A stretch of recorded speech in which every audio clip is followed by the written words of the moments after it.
الحمد لله وكفى وسلام على عباده الذين اصطفى أما بعد فأعوذ بالله من الشيطان الرجيم بسم الله الرحمن الرحيم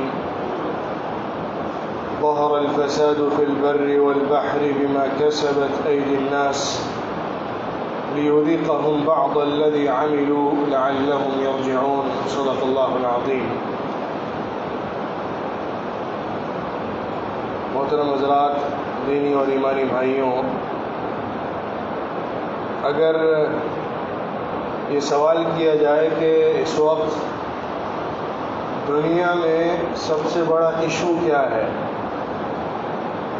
سب سے زیادہ کریٹیکل پرابلم کیا ہے، تو میں سمجھتا ہوں کہ اس کا جواب شاید کرپشن ہوگا.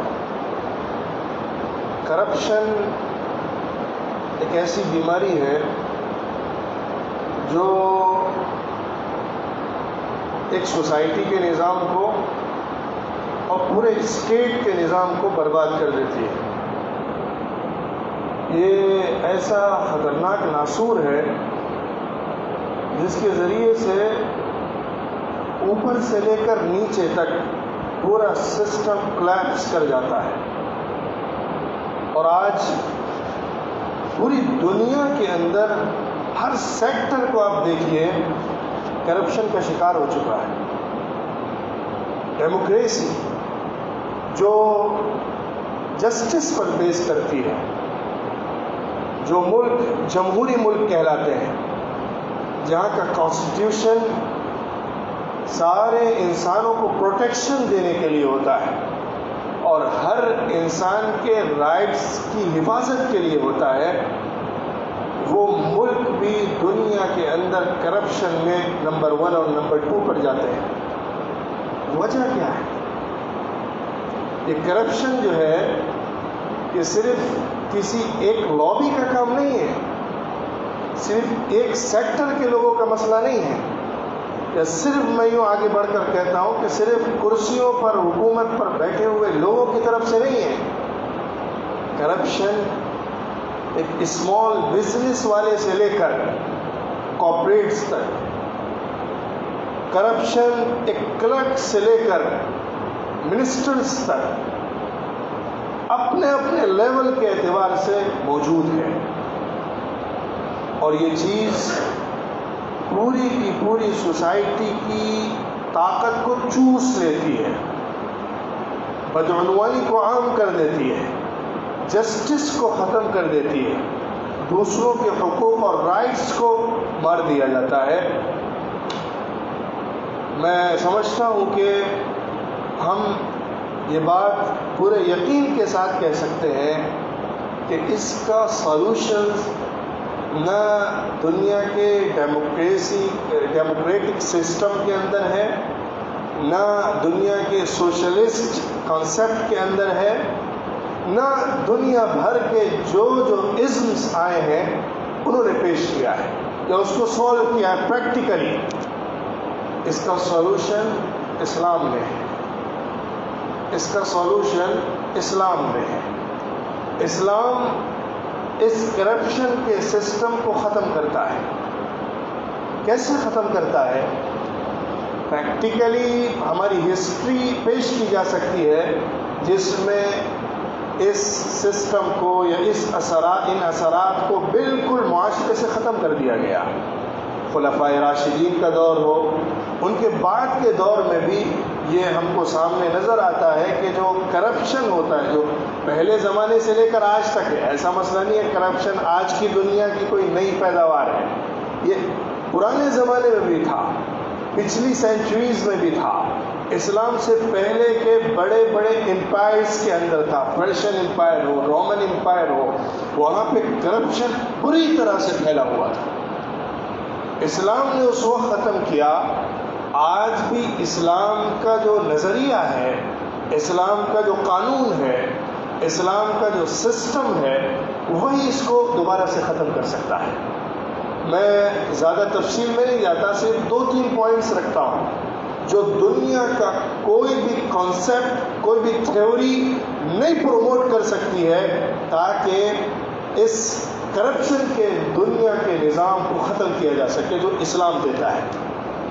ایک سب سے بیسک تصور وہ آخرت پر ایمان کا ہے، آخرت پر یقین کا ہے، اکاؤنٹیبلٹی کا ہے، اللہ کے سامنے جواب دینے کا ہے، ہمارے ہر عمل کے حساب کا ہے، مرنے کے بعد کی زندگی کا ہے، اللہ کے حضور میں پیش ہو کر اپنے تمام ایکٹیویٹیز کی اکاؤنٹیبلٹی کو سیٹ کرنے کا ہے جو ہمارا عقیدہ کرتا ہے۔ یہی وہ سب سے بیسک راستہ ہے جس کے ذریعے سے دنیا کے اندر کے کرپشن کو ختم کیا جا سکتا ہے۔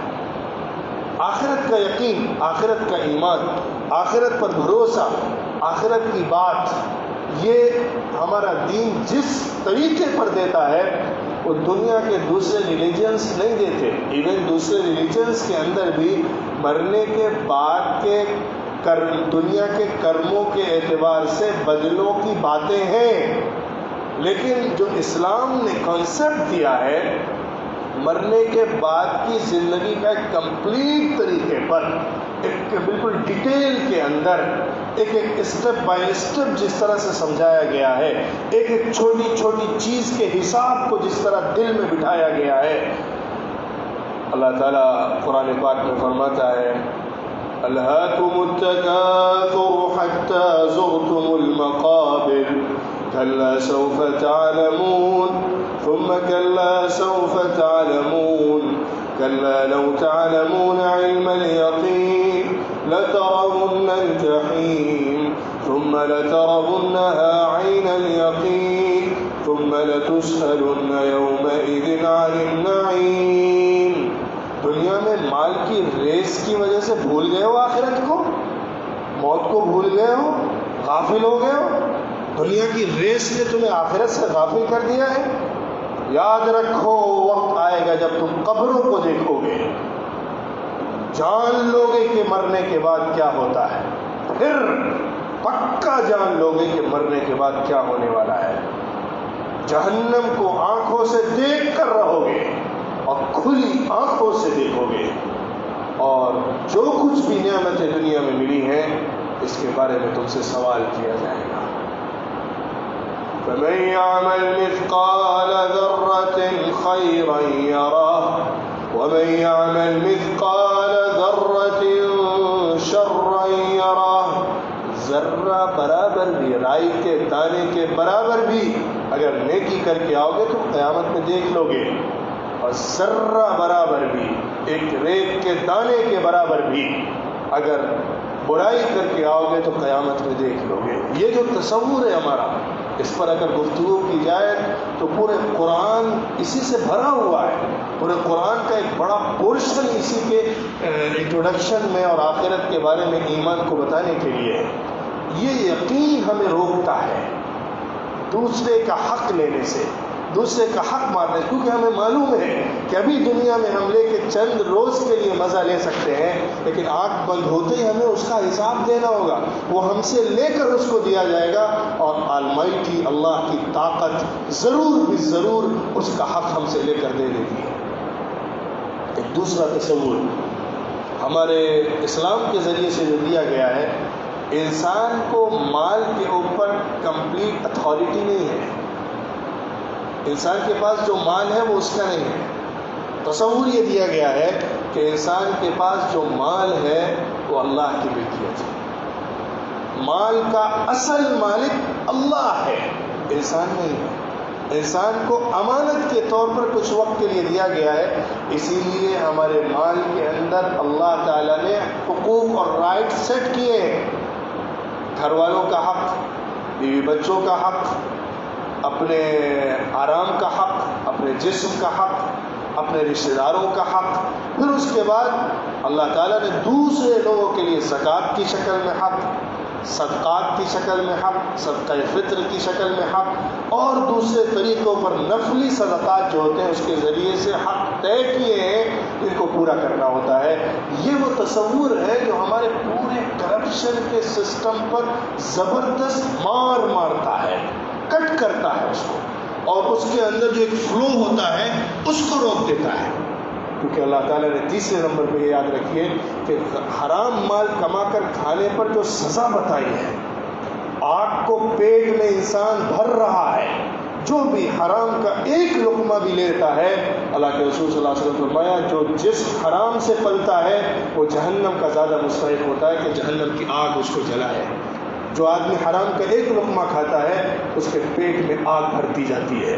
تو یہ وہ تصورات ہیں ہمارے جو بیسکلی ایک انسان کو پورے سسٹم کے اندر، چاہے چھوٹے لیول کا ہو یا بڑے اسٹیٹ لیول تک آ جائے، اس کو اس کرپشن سے روکنے والی ہیں. اللہ تعالی ہمیں اسلام کا صحیح فہم عطا فرمائے اور دین کی جو تعلیمات ہیں اس کو سمجھنے والا، اس کے مطابق چلنے والا بنائے. وآخر دعوانا الحمد للہ رب العالمین.